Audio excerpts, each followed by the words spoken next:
Kwa hiyo leo tunaondokea na awalam yatafakkaru fi anfusihim ma khalaqa Allahu samawati wal arda. Ni istifham ya inkari na taubihi hiyo kwa watu waliosoma balagha. Awalam yatafakkaru fi anfusihim, hivi hawajifikiri. Awalam yatafakkaru fi anfusihim, hivi hawajifikiri kuangalia ma khalaqa Allahu samawati wal ard,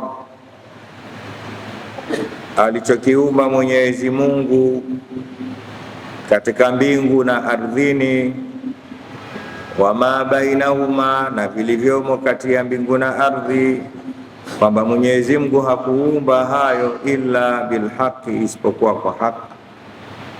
Hawajifikirii wakatizama kwamba Mwenyezi Mungu Subhanahu wa Ta'ala hakuumba mbingu na ardhi na vilivyomo kati ya mbingu na ardhi isipokuwa kwa haki, wa ajali musamma, na muda maalumu uliowekwa.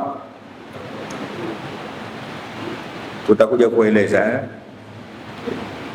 wa inna kathiran minan nasi, na hakika wengi katika watu, biliqai rabbihim lakafirun, ni wenye kukanusha mkutano wa kukutana na Mola wao.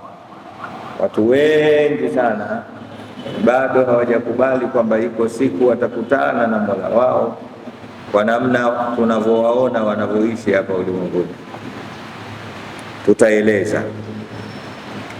Awalam yasiru fil ardh, hawatembei duniani, fayandhuru, ili wapate kuona, kaifa kana akhibatu alladhina min qablihim, vipi ulikuwa mwisho wa wale waliokuwa kabla yao. Kanu, walikuwa hao waliokuwa kabla yao, ashadda minhum quwwa, ni wenye nguvu zaidi kuliko wao, wa atharu al-ardha, na wakailima ardhi, wa amaruha, na wakaistawisha ardhi, akthara mimma amaruha, zaidi walivyoistawisha wao hawa wa sasa. Wajaatuhum rusuluhum, na kuna qiraa wajaatuhum rusuluhum cha Abi Amri, unaweza kusema wajaatuhum rusul wa dhumma yasini, na wajaatuhum rus kwa sakin yasini, wasomaji Qur'ani. Wajaatuhum rusuluhum bilbayinati, na wakawaletea mitume yao hoja za waziwazi. Ya taadia, tutaeleza.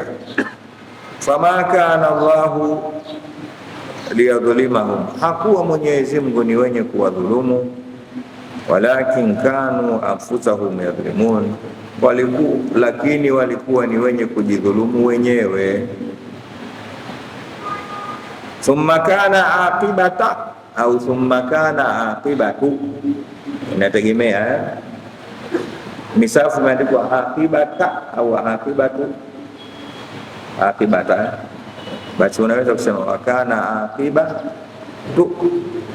kama tutakavyoeleza. Thumma kana aqibata alladhina asau su'a, kisha ukawa mwisho wale waliofanya ubaya, ankadhabu biayati llah, kuzikadhibisha aya za Mungu, wakanu biha yastahziuna, na wakawa kwa aya hizo ni wenye kuzicheza shere. Tutasoma mpaka hapo tu kwa sababu ya wakati, na leo kuna mvua. Jana tunaanza kusoma na kueleza, sasa tuwe makini. Tulisoma kisa katika mwanzo wa sura yetu ya kushindwa kwa taifa la Waroma kushindwa na wale Waajemi, yani Wafursi. Kama tulivyoona, Waroma ni ahlul kitab.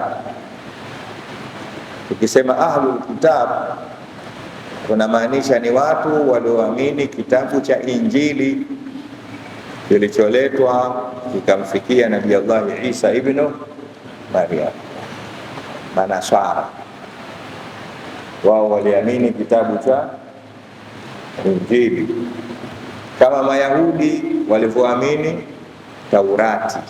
Kwa hiyo ikisema ahlul kitab wanakusudiwa hao Mayahudi na Manaswara, na wengine wakawatia na watu wa Nabii Allah Daudi, kwa sababu wao waliamini kitabu kinaitwa Zaburi. Vitabu kutoka mbinguni vilivyokuja ni vingapi? 4 tu, At-Taurat wal-Injil wal-Zabur wal-Furqan au wal-Quran au At-Tibyan. Qurani ina majina mengi inaweza kuita Tibyanu, inaweza kuita Furqan, inaweza kuita Qur'an, inaweza kuita Qur'an na kuendelea. Kwa vitabu vilivyokuja ni vingapi? 4. Nabii Allah Musa alayhi salam aliteremshiwa Taurati. Isa ibn Maryam akateremshiwa Injili. Wakavichanganya hivi vitabu viwili, Taurati na Injili, vikaitwa Bible. Wakaweka mle ndani Agano la Kale na Agano Jipya. Agano la Kale kwa maana ya nini? Taurati, Injili, Agano Jipya.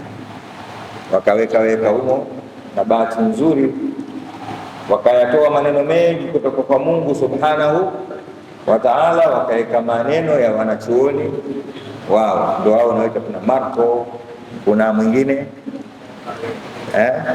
Luka, mwingine Matayo, mwingine Yohana, mwingine Barnaba.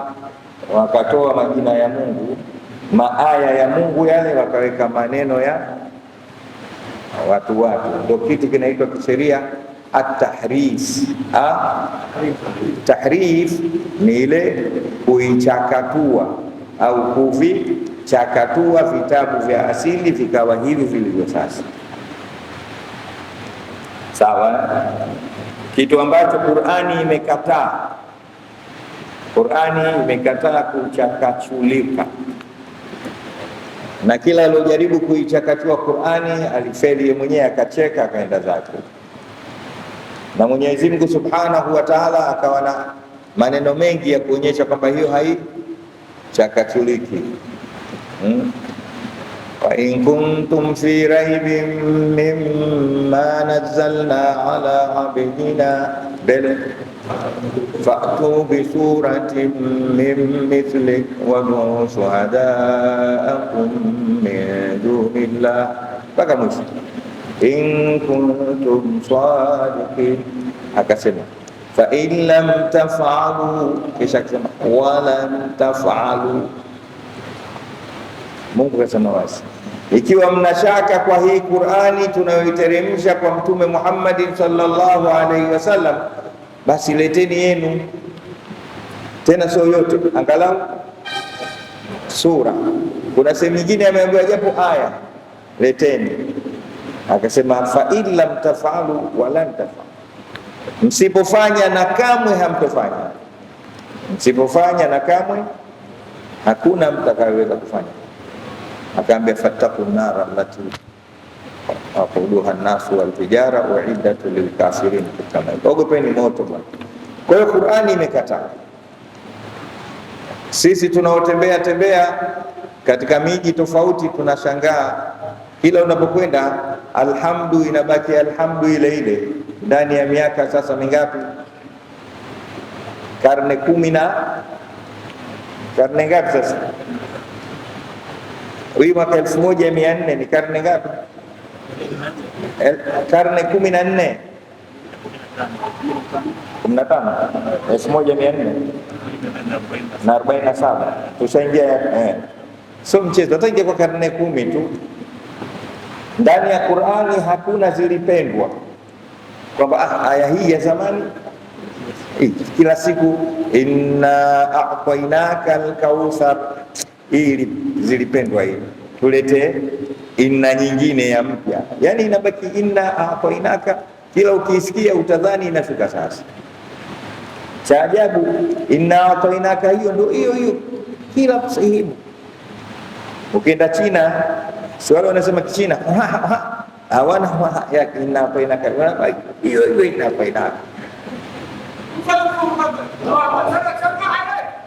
Tunao ndugu zetu wakina Mursalina hawa Warangi lugha yao ina rei nyingi, lakini yani ukitaka kujua Kirangi kwanza kahifadhi rei, lakini inabaki ina hapo inaka ile. Sawa, Qur'ani imekataa. Mwenyezi Mungu kasema inna nahnu nazzalna dhikra wa inna lahu, sisi tunaiteremsha Qur'ani. Adhikru hapa ni katika majina ya Qur'ani moja katika majina ya Qur'ani nini? Adhikru, an-nur, al-kitab.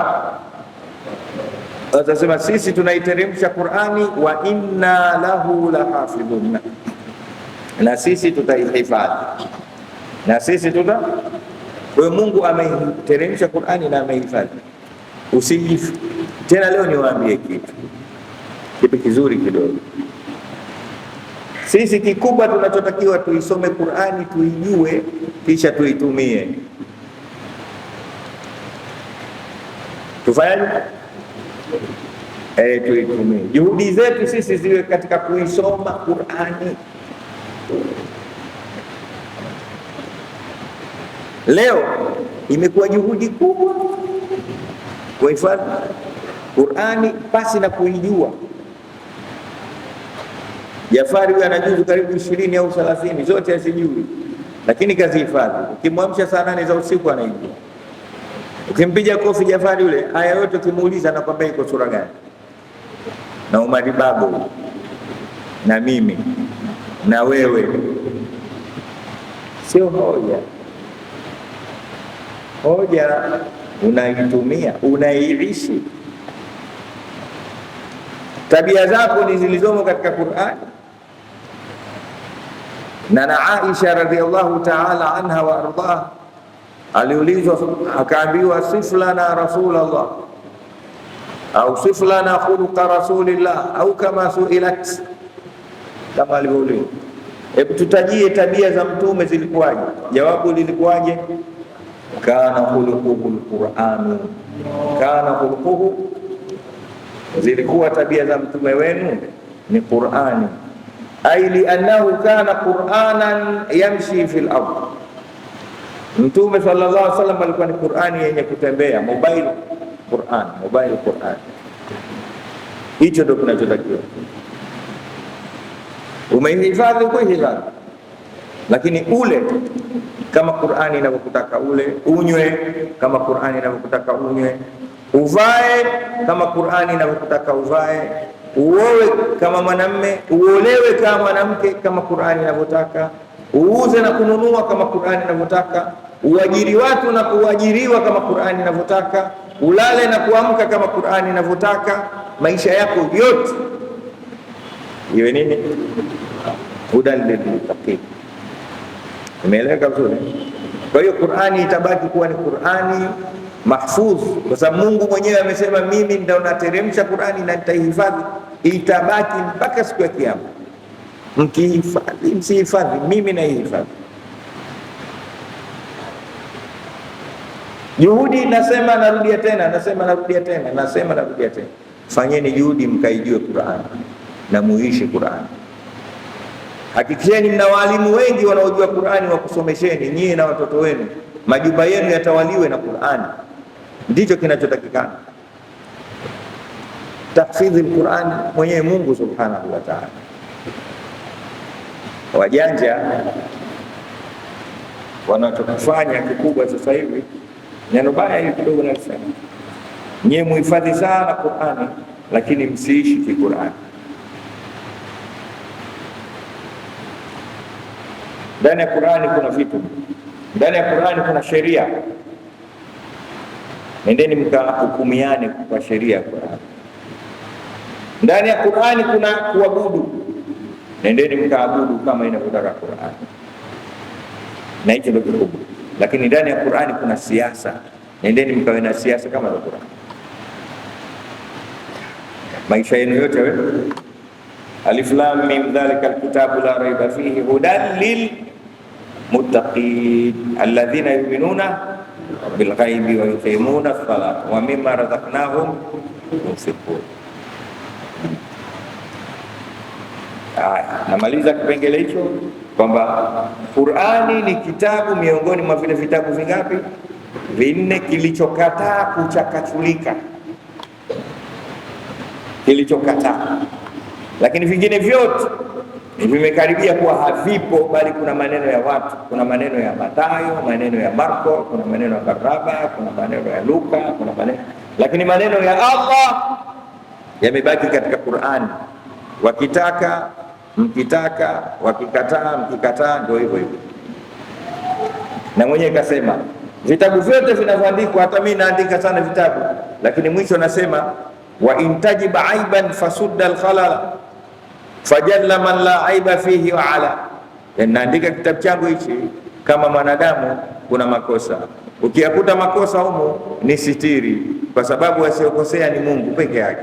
Vitabu vyote, magazeti yote yanaandikwa hivyo, lakini kitabu cha Qur'ani Mungu akusema mkikuta aibu, kasema dhalika alkitabu la raiba fihi, ubingwa kabisa, kitabu hakina makosa. Msaleni kwa Muhammad. Lakini cha ajabu anasema kitabu hakina makosa hicho, kitabu hakina shaka. Sisi tulioletewa ndio tuna mashaka nacho, tunakitia makosa sisi, wajinga kabisa. Mnaelewa sio? Au mjelewa? Vitabu vyote mlivyosoma mashule vina mwisho inakuja content ndogo, anasema ukikuta makosa humo ni sitiri, mimi ni mwanadamu, asiokosea ni Mungu. Mwenyezi Mungu anasema dhalika alkitabu la raiba fihi, mbele akasema alhamdulillahi alladhi anzala ala abdihi alkitaba wa lam yaj'al lahu alafu qayyiman liyundhira. Alhamdulillahi alladhi anzala ala abdihi alkitaba wa lam yaj'al lahu, yani ameteremsha kitabu Mungu hakina jongo jongo, ndo iwaji, hakuna kubabaisha, hakuna tantarira kwenye Qur'an. Inna hadha alqur'ana yahdi lillati hiya Qur'ani, kama Qur'ani hii inaongoza mambo hivi, yamenyooka. Vitabu vingi unaweza kusoma vitabu vya mtunzi mmoja, huko anaandika huko anajipinga. Qur'ani haijipingi, labda uijui. Mwenyezi Mungu ajalie Qur'ani rabia qulubina wa shifaa sudurina wa dhahaba ahzanina wa kafara lisayiatina, na anawirisha nyoyo zetu. Mtume Muhammad sallallahu alaihi wasallam katika hilo anasema idha kana hadha alquran fi ihadi, idha kana hadha alquran fi ihadi, ikiwa hii Qur'ani yote imeandikwa katika kigozi. Ihabe ni kigozi, thumma wafturika mahtaraka, kisha kigozi kile kikatiwa kwenye moto ili kiunguzwe, hakitowaka. Ingekuwa mitani ingesema dada deki, lakini sisemi. Mtume anakuja hivyo, anasema lau Qur'ani yote imeandikwa kwenye kigozi cha mbuzi au cha ng'ombe au kondoo, kisha ukakichukua kile kigozi kile ukakitia kwenye moto, hakiwaki. Kuna wajinga walifanya hivyo. Walifaje? Waliandika Qur'ani nyingi katika msala hivi, waandishi wazuri, kisha akaenda kupiga moto, viliwaka vyote. Wakatoka akasema maneno ya Mtume sallallahu alaihi wasallam ni ya urongo, imewaka. Akatokea mtu mmoja akamwambia muelewe maana yake sio hiyo. Ukitaka ulione zoezi hilo halifanikiwi la kuchoma Qur'ani iliyoandikwa kwenye kigozi, anza zoezi la kutafuta kila ilipoandikwa Qur'ani, futa dunia nzima, tembea na kila aliyohifadhi Qur'ani hata Walid al-Hadi muue. Mtoto mdogo mkubwa, nenda tafute Qur'ani yote Dar es Salaam na wote waliohifadhi Qur'ani wadaa mikoa 27 ya Tanzania, mikoa mingapi ya Kenya, dunia nzima, hakikisha hakuna Qur'ani iliyoandikwa popote, kisha baki na Qur'ani yako katika hiyo ngozi. Hapo ndio utamuona Mungu nani. Yani ibaki hiyo tu, ikibaki hiyo tu haitowaka. Lakini ikiwa utachoma hii mimi ninayo, si iko huko bado. Inna nahnu nazzalna dhikra wa inna lahu na mwenye kaisifu Qur'ani shifaa linnas nuru wajaakum min Allahi nurun wa kitabun mubin, kitabu cha wazi. Lakini cha ajabu bwana, tunayo Qur'ani kuna njaa, tunayo Qur'ani tunaumwa, tunayo Qur'ani tunagombana, hatuelewani, tunayo Qur'ani tunateswa na kuteseka. Wenye Qur'ani, kwa hii Qur'ani kweli kweli akaifanyia mtu kazi, umtesi. Fa idha qara'ta al-Qur'ana ja'alna bainaka wa baina alladhina la yu'minuna bil akhirati hijaban mastura. Anasema ukisoma Qur'ani hivyo ilivyo, hivyo itakiwavyo, tunakuweka kati yako wewe, tunaweka kati yako wewe na wasioamini na maadui zako hijaban mastura, pazia lenye kustiriwa. Mtu wa Qur'ani umfanye kitu. Mwenyezi Mungu na sisi abdele katika hapo. Hiyo inachotakiwa tuisome Qur'ani na kuifanyia kazi. Sawa? Sasa jana tuliona hicho kitu kwamba kuna watu wanaitwa ahlul kitab, nao ni hawa Warumi waliopambana na Majusi. Majusi sio ahlul kitab, ni taifa ambalo lilikuwa haliabudu Mungu, linaabudu nuru, linaabudu mwangaza. Tukatoa mfano hata hii taa, akija hapo Majusi anaisujudia ile. Hata tochi akiona kibatari kama Mungu, wewe sema alhamdulillah. Wewe ungekuwa saizi unaabudu vipi? Maana hata sigara usingevuta, ndio unaacha sigara moto, unaanza kuabudu ule moto wako wa sigara. Wale wanaitwa Majusi. Ndio maana tumefundishwa dua sema alhamdulillahi alladhi hadana hadha wa ma kunna laula. Kila siku sema hivyo, namshukuru Mungu ameniongoza kujua Mungu wa kweli.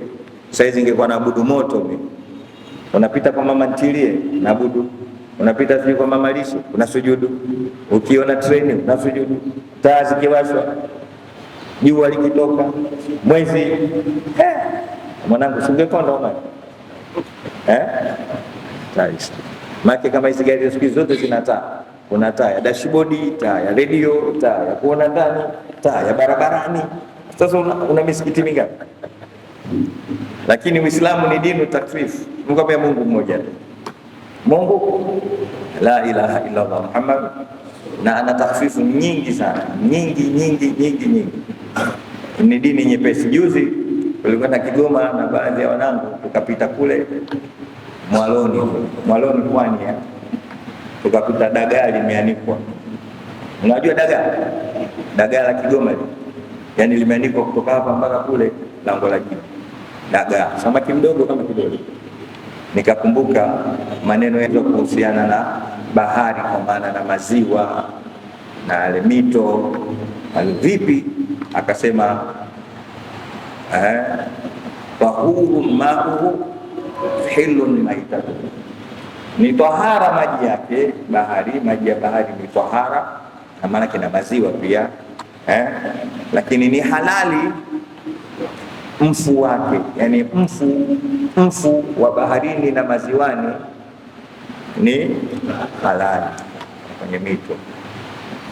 Nikaambia lau si hadithi hii hawa dagaa wote hapa leo haramu, kwa sababu wasingelika ili faji lazima uchinje. Na unataka kula dagaa fungu moja, sharti wapate wazima, uelekee kibla, kisha uwachinje. Unachinja dagaa ngapi? Na Ramadhani umetamani kufuturu dagaa basi dagaa mkubwa Uduvi, unajua uduvi? Uduvi kile kipronzi kiduchu kama kucha hivi. Kichwa chake utakiona na shingo yake ilipo. Sasa utamchinja na panga na kiwembe au na kitu gani? Huo ndio Uislamu kama utaki kujua. Tahuru ma'uhu hilun maitatu. Huo ndio Uislamu. Mwenyezi Mungu atubakishe katika Uislamu. Sisi na vizazi vyetu. Nimetaka kueleza hilo. Sasa walipambana wale watu wa Ajemi wasiokuwa na dini, wakawashinda wenye dini. Kituko hicho mushirikina wa Maka wakatoka oyehoye, wanafurahi, wanamwambia Mtume sallallahu alaihi wasallam na masahaba ridwanullahi ta'ala alaihim ajma'in kwamba ikiwa wale mushirikina wenzetu, mushirikina wamewashinda wanaoabudu Mungu wenzenu, na sisi muda mfupi si mrefu tutawashindeni. Kitu kile mtaani kwa wale waliomwamini Mtume Muhammad sallallahu alaihi wasallam na Mwenyezi Mungu kikawatia unyonge, na wengine wakasema watu wa kweli wanashindwa na waabudu moto vipi? Wanaanza watu vikao. Mungu akasema msio na nafasi. Baada ya ushindi wao, kushindwa kwao, nao muda mfupi, haitopata miaka 9, haitozidi miaka 9 watashinda. Na kweli mwaka wa saba wakatokea vita, wakashinda. Tukio lile la kushinda wale ahlul kitab liliambatana na ushindi wa huku wa Mtume Muhammad sallallahu alaihi wasallam na sahaba zake washinda mushirikina wa Maka katika siku za Badri, mwezi wa Ramadhani kama hivi, mwezi 17. Ndio akasema wa hum min ba'di ghalib wa kadhalika sayafrahu. Nasemaje mbele?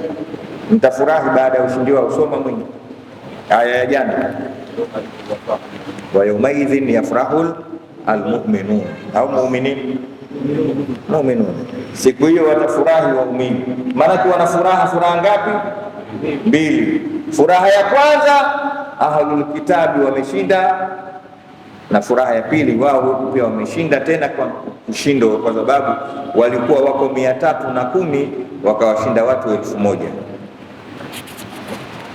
Napenda nirudi hayo Sasa baada ya tukio lile ndio Mungu anauliza awalam yatafakkaru, baada hayo yote, na ndio tunaambiwa sisi vile vile, tafsiri inaanza hapo awalam yatafakkaru fi anfusihim, hawajifikirii wenyewe kwamba ma khalaqa Allahu samawati wal ardh, Mwenyezi Mungu hakuumba mbingu na ardhi, wa ma bainahuma, na vilivyomo kati ya mbingu na ardhi, illa bil haqq, isipokuwa kwa haki.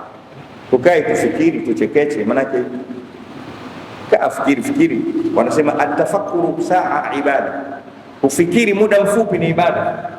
Hebu kaa siku moja chekecha, usiache tu. Ibada kubwa ni kufikiri, ibada kubwa ni kufanya. Leo mambo yetu hayendi kwa sababu hatujipi muda wa kufikiri. Sisi tunawaza sisi ni wengi wa mawazo, lakini sio wengi wa fikra. Kuna tofauti ya kuwaza na kufikiri. Ukifikiri unakwenda katika solution na ufafanuzi wa mambo, lakini ukiwaza unakwenda kwenye kujinyonga na kujikataa. Nirudie, ukifikiri unakutokea katika upambanuzi wa mambo ukitumia fikra zako, lakini ukiwaza mwisho unakata tamaa, unasema kizungu why me, kila siku mimi tu. Wewe umewaza, umeelewa?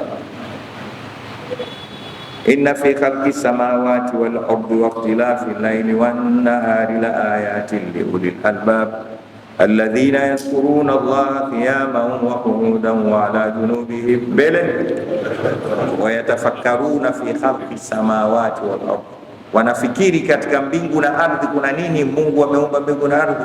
Mwisho wanapata solution, wanasema rabbana ma khalaqta hadha batilan subhanaka faqina adhaban nar. Naona natija ya fikra.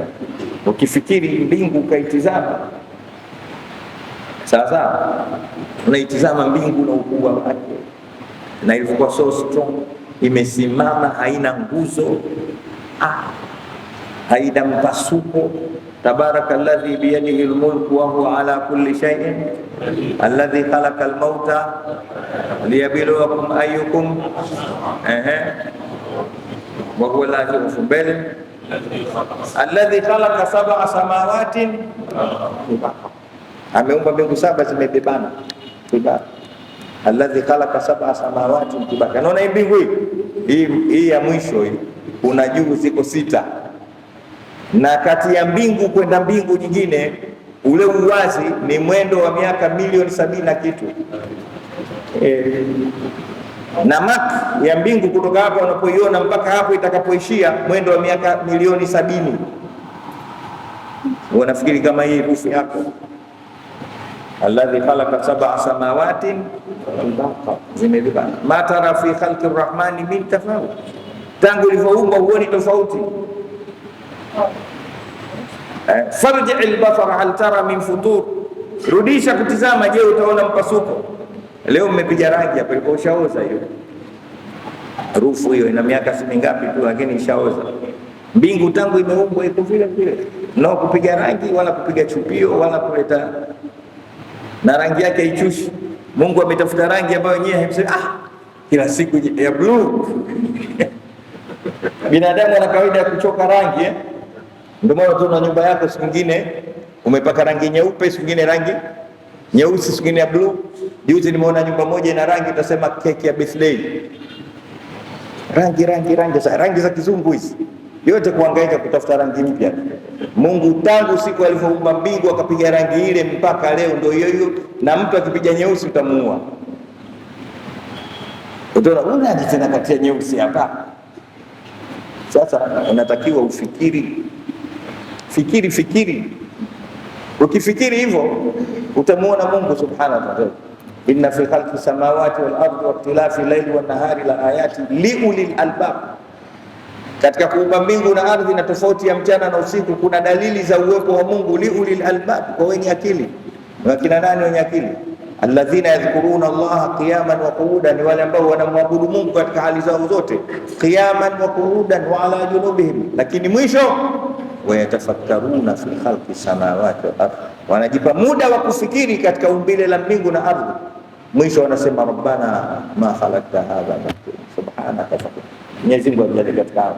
Nenda kafikiri, sio naenda unafikiri mpira Simba na Yanga tunakaa itakuwaje mkao na calculator yako mahesabu. Unafikiri nini? Nenda kafikiri mbingu na ardhi. Umsalie Mtume Muhammad.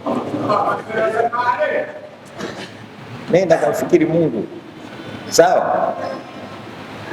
Hapa Mungu anasema awalam yatafakkaru fi anfusihim, hawafikiri katika nafsi zao wenyewe kwa wenyewe. Hebu kajifikirisheni. Mungu anasema, anaona ajabu, kwa nini hamjifikirishi na mkaona kwamba ma khalaqa Allahu samawati wal ardh, Mwenyezi Mungu akuumba mbingu na ardhi, wama bainahuma, na vilivyomo kati ya mbingu na ardhi. Ndio sisi, kama jicho lako halina elimu ya kuweza kukufikirisha kati ya mbingu na ardhi, kaa wewe mwenyewe, wewe ni mabaina samai wal ardhi. Hebu jitizame wewe mwenyewe, macho yako, ndevu zako, pua yako, kifua chako, mkono wako, namna Mungu alivyokuchonga vizuri, umekuwa so handsome kama mwanamke, so beauty, yani ni mtu. Hebu kajitizame na maisha yako, isiaka acha mbingu na ardhi.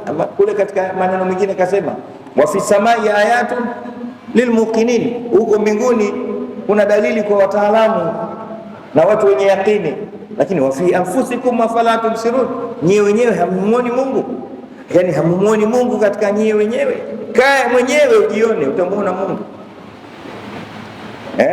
Inafika wakati unasikia njaa, inafika wakati umeshiba, inafika wakati umelala. Hebu jitazame hapo ulivyokaa namna hiyo. Mungu muone hapo, yani umejitight hivi. Yani hiyo ni stage ya kujipiga jeki, wendi huku wala huku. Mungu huyo Allah ndio wa fi anfusikum, ndio wama bainahuma. Jitizame na wewe, jitizame. Ulikuwa na nywele nyeusi zimekwenda Jafari za nywele nyeupe. Nani kazipaka rangi nyeupe? Na wote, hakuna mtu mwenye mvi nyeusi. Mvi zote ni nyeupe. Waswahili nywele zao zote ni nyeusi, wazungu nywele zao zote njano. Usimeleka. Sasa katika zile zinazoitwa nywele, kuna nywele kipilipili, kuna nywele singa, kuna nywele kinyoronyoro, kuna nywele hata ukiichana vipi haichaniki. Ipake mafuta atakavyoipaka imekunja tu. Sawa, mimi najinyoa mwenyewe mara moja ndio naenda saluni, kwa sababu mimi ukininyoa nywele zote usipate, zinapeperuka kama unga, hazikai chini nywele. Allahu akbar. Wewe alikuweka nyusi hapa nani? Hebu sasa nenda kazitoe hizo kama jiwe.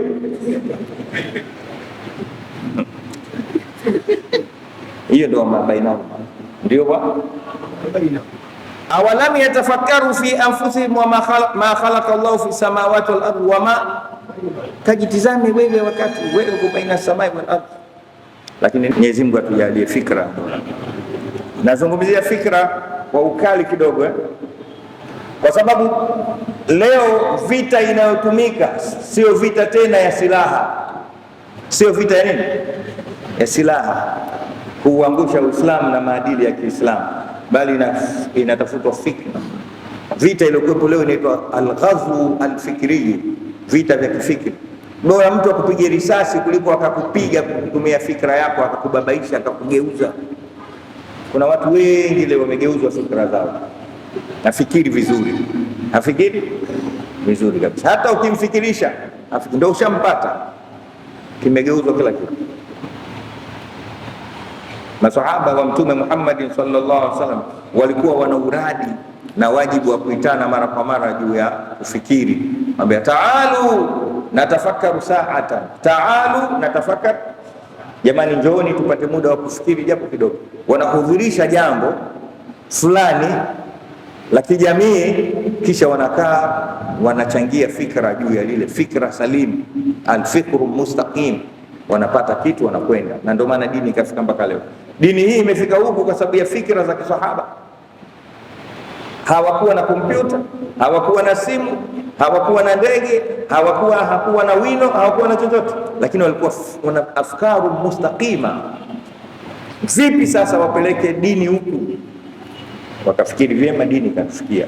Leo sisi wenye fikra mgando tumeletewa kitu kinaitwa smartphone. Nini inaitwa? Simu janja. Simu janja ndio smartphone. Kwa hiyo sisi wote tumeshindwa ujanja na simu. Mtizameni, msiogope. Wote sisi tumeshindwa ujanja na simu zetu. Fikra zetu zote leo ziko kwenye simu. Mtu akiamka asubuhi baada ya kushika Qur'ani ili aifikiri leo leo Tundulisu vipi leo? Tundulisu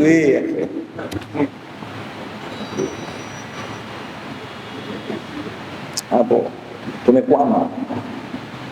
Wote nyinyi mna simu wote, na zikipotea simu zenu wote na nyinyi mnapotea.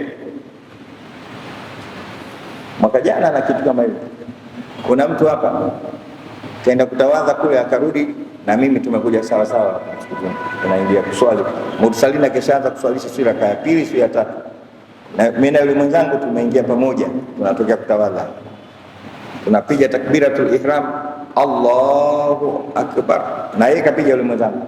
Ghafla na anajisachi, kisha funga swala,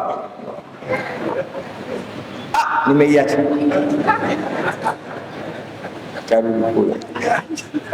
kurudi kaunganisha baba, alhamdulillah, mara kila anaiweka simu yake, alhamdulillah.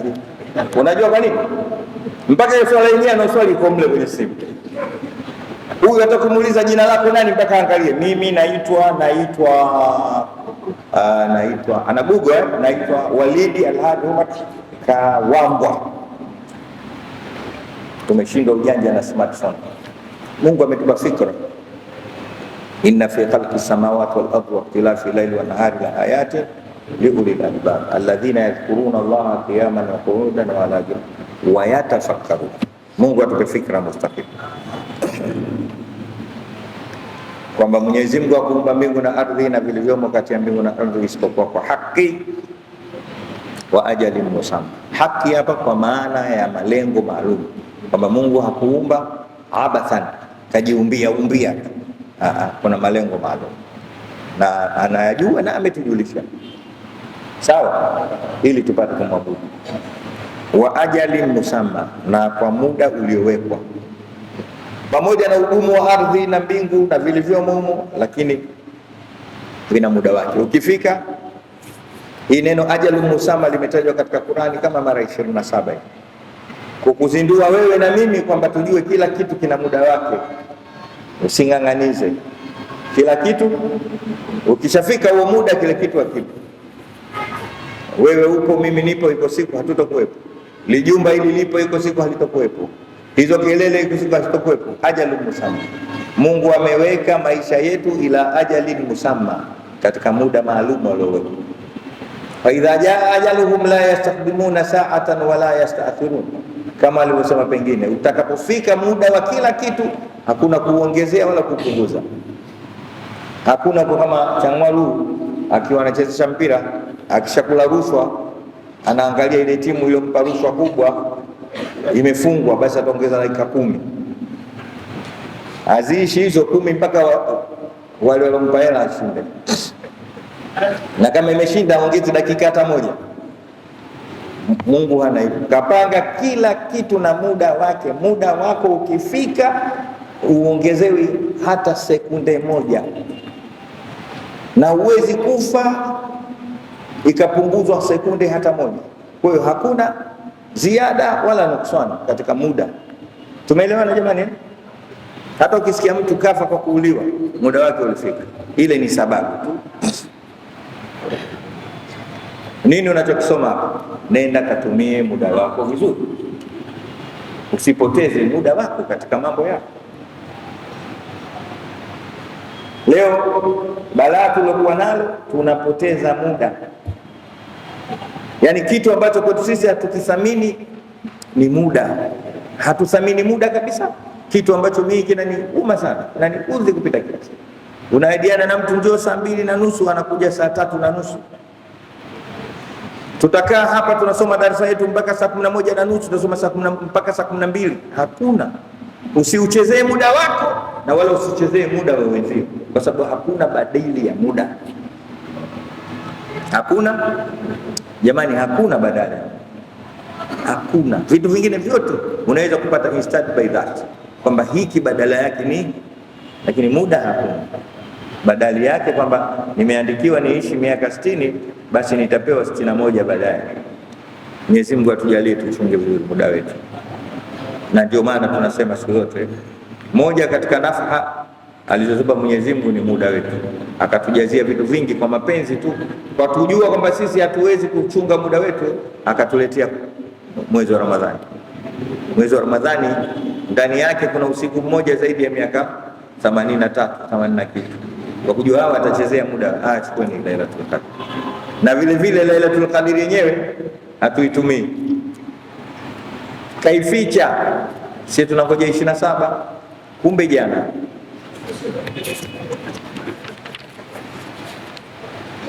Umeona? Yaani hii sana umeingia darasani, mwalimu anakwambieni tutatoa mtihani kwenye kitabu hiki, nendeni mkatwalie huko. Tena kwenye kitabu hiki hizi karatasi 10 za mwisho maswali yatatoka, alafu unamuuliza mwalimu, kuanzia ukurasa wa ngapi mpaka ngapi? Wewe bwege, soma zote tu hizi, likitokea swali limeangukia utapata.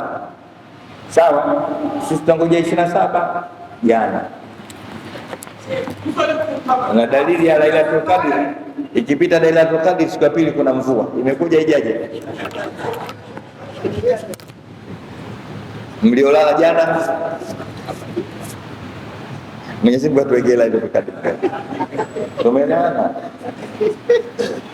Haya, tunamaliza wa inna kathiran minan nasi biliqa'i rabbihim lakafirun, na hakika wengi katika watu ni wenye kukanusha mkutano na Mola wao. Jamani, tutakuwa na mkutano na Mungu, tutakuwa na mkutano na, maana tutakutana na Mola wetu, iwe itakavyokuwa. mwisho wa siku sisi tutakutana na Mwenyezi Mungu kwa ajili ya kutuuliza na kutuhukumu. Mbaya sana hiyo, tunasahau. Sasa wa inna kathira minan nas, watu wengi wachache sana ndio wanahakikisha kwamba iko siku tutakutana na Mola. Na ukitaka kumjua anayekubali kwamba iko siku atakutana na Mola wake, si mwingine ni yule ambaye kwamba anaishi kwa vile anavyotaka Mwenyezi Mungu Subhanahu wa Ta'ala. Anavifanya vyote ambavyo Mungu anavitaka na anaviepuka vile vyote ambavyo Mwenyezi Mungu havitaki. Kuswali, anaswali kila siku anaswali, hangojei Ramadhani mpaka Ramadhani, kila siku, kwa sababu Mungu anamtaka mtu aswali masaa 24 ndani ya umri wake wote. Kwa mwaka mmoja apate swala 1800, swala 1800.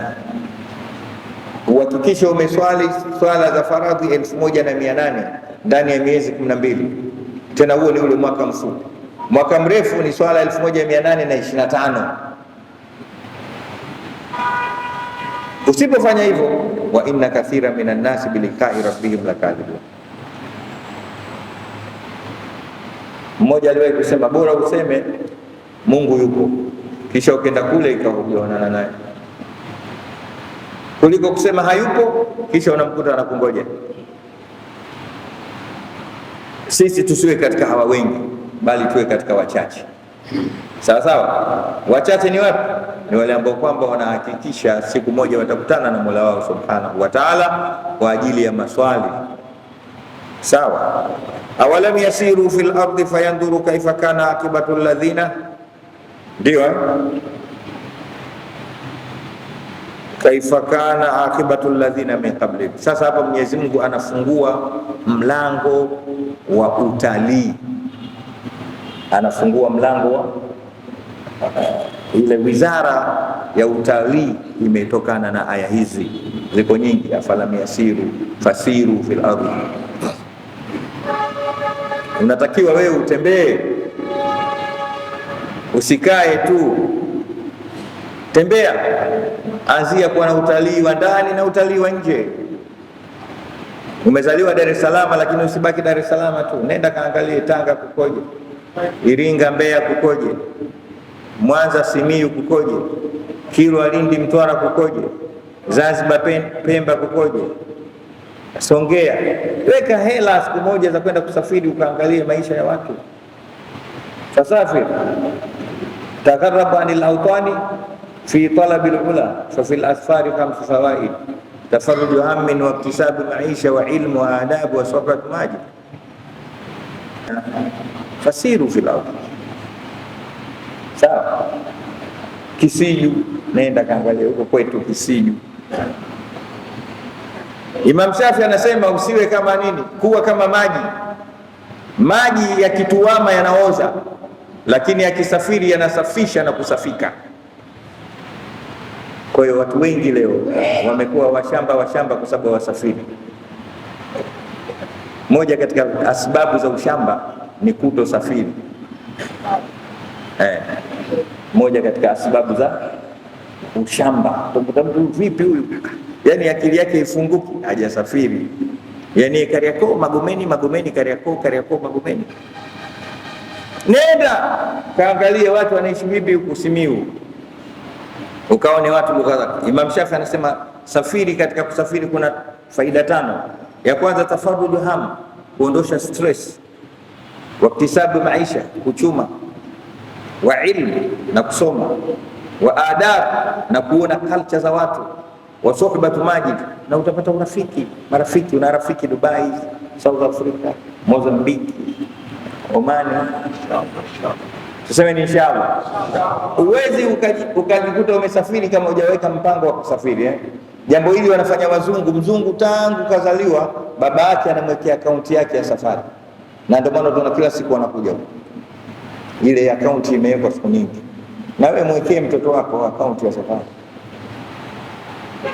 Siku moja nikutana na nani jina tumekutana baharini Mafia huko.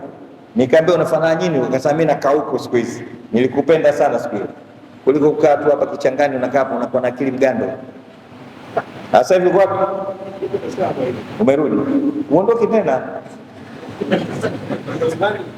nyumbani, lakini unaondoka, unatoka unarudi, unatoka.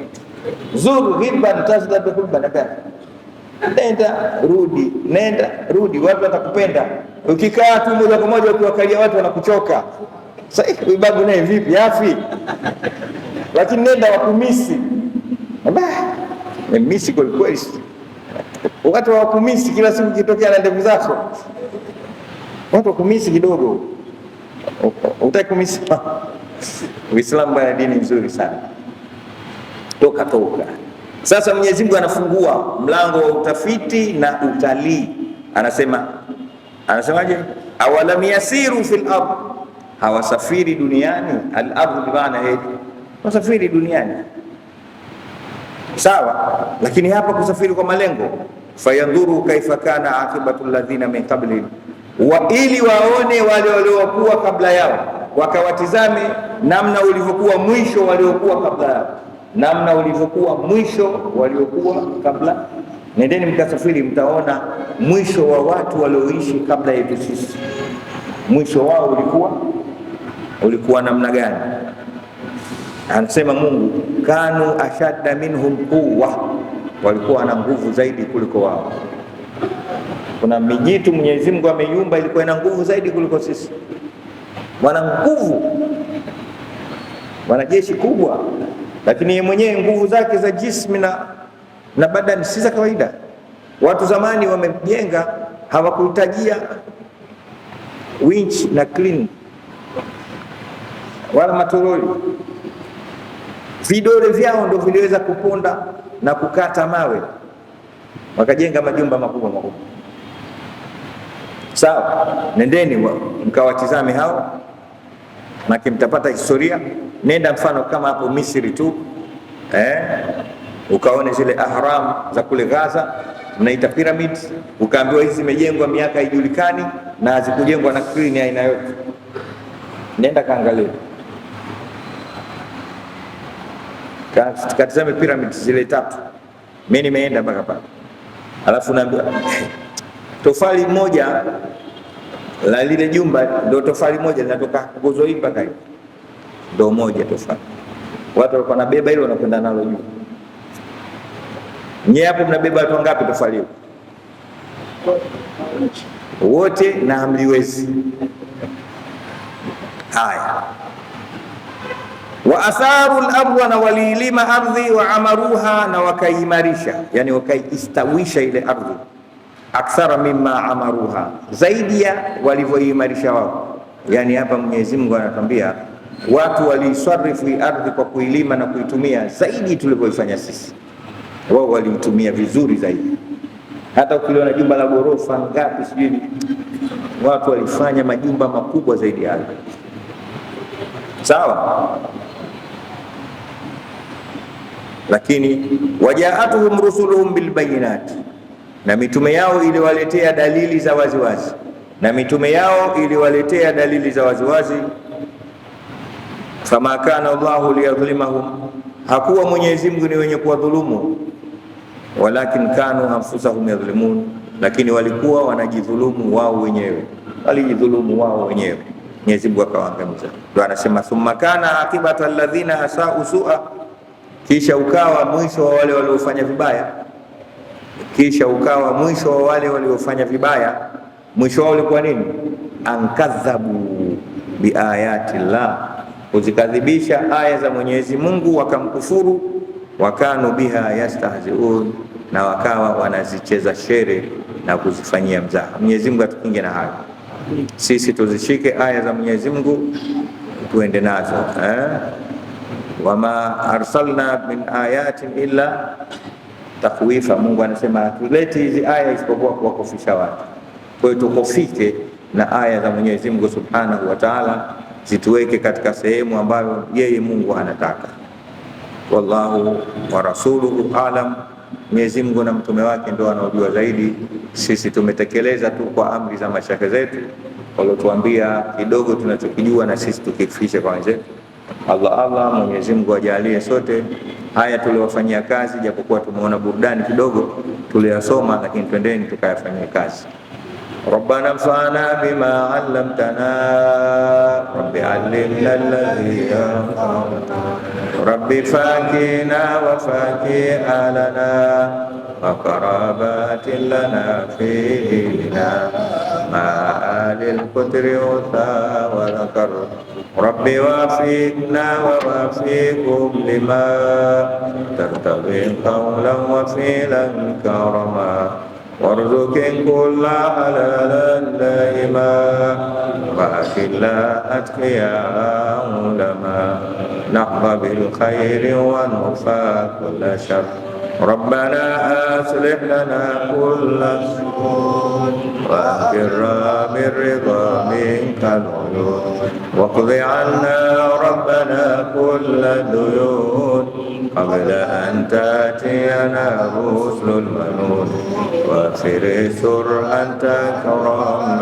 satar wa salatullahi ta'shal mustafa man ila al-haqqi da'ana wal wafa likitabin fihi lin-nasi shifa wa ala al-alil kirami shurafa wa ala sahbil masabih al-ghurar ali wa sirri wa afa mustajib da'wa rabbi fahimna uluma bi rasulillah wa alulana al-mushkila. Nawakumbusha mkija msikitini msisahau kutia nia ya itikafu.